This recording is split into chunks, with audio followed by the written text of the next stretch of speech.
పురపాలిక chairperson భర్త బొడ్డుపల్లి శ్రీనివాస్ హత్య ఘటన మరవక ముందే నల్గొండ పట్టణంలో మరో దారుణం చోటు చేసుకుంది. వ్యక్తిని దారుణంగా హత్య చేసిన దుండగులు తల మొండాన్ని వేరు చేశారు. సమస్యాత్మక ప్రాంతంలో తలను ఉంచి పట్టణ శివార్లో శరీరాన్ని పడేశారు.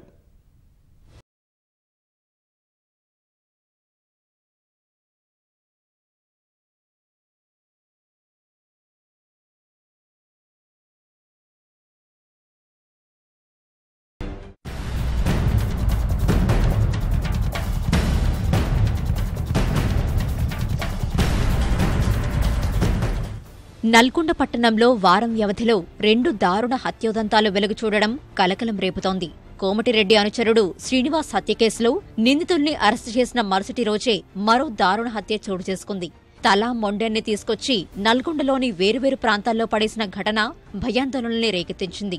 నల్గొండ నడిబొడ్డున గల ప్రకాశం బజార్ అంగడికి అత్యంత సమీపంలోని బొట్టుగూడ వద్ద తలను గుర్తించి స్థానికులు పోలీసులకు సమాచారమిచ్చారు. ఓ వర్గానికి చెందిన దిమ్మెపై మృతుడి తల ఉండడంతో పోలీసులు భారీ బందోబస్తు మధ్య ఆ భాగాన్ని శవాగారానికి తరలించారు. అనంతరం డీఎస్పీ ఆధ్వర్యంలో కనగల్ పోలీసులు మొండెం కోసం గాలింపు చేపట్టారు. జాగిలాలను రప్పించడంతో అన్సార్ కాలనీ వద్ద శరీరం లభించింది.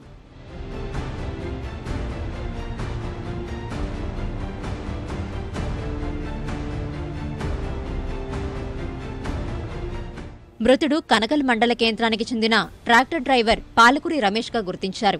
ఈ ఘటనలో మెహసీన్, రామకృష్ణ అనే 2 వ్యక్తులు పోలీసుల అదుపులో ఉన్నారు. మెహసీన్ పై ఇంతకు ముందే రౌడీ షీట్ ఉన్నట్లు పోలీసులు చెబుతున్నారు. హత్యకు వివాహేతర సంబంధం కారణమా లేక ఇతర అంశాలు ఏమైనా ఉన్నాయా అన్న కోణంలో పోలీసులు విచారిస్తున్నారు. ప్రకాశం బజార్ బొట్టుగూడ జెండా దగ్గర ఒక మగ మనిషి యొక్క తల ఉంది అని చెప్పేసి ఇన్ఫర్మేషన్ వస్తే వెంటనే అక్కడికి రావడం జరిగింది. అన్ని కోణాల్లో దర్యాప్తు ప్రారంభించాము. సీసీ ఫుటేజ్, తర్వాత man missing cases, early morning ఏమైనా అఫెన్సెస్ జరిగిందని చెప్పేసి వెరిఫై చేస్తున్నాము. బొట్టుగూడ సమస్యాత్మక ప్రాంతం కావడంతో చాలా కాలం నుంచి అక్కడ పోలీస్ అవుట్పోస్ట్ నడుస్తోంది. 3-4 రోజుల క్రితమే అక్కడి నుంచి అవుట్పోస్ట్ను తొలగించారు.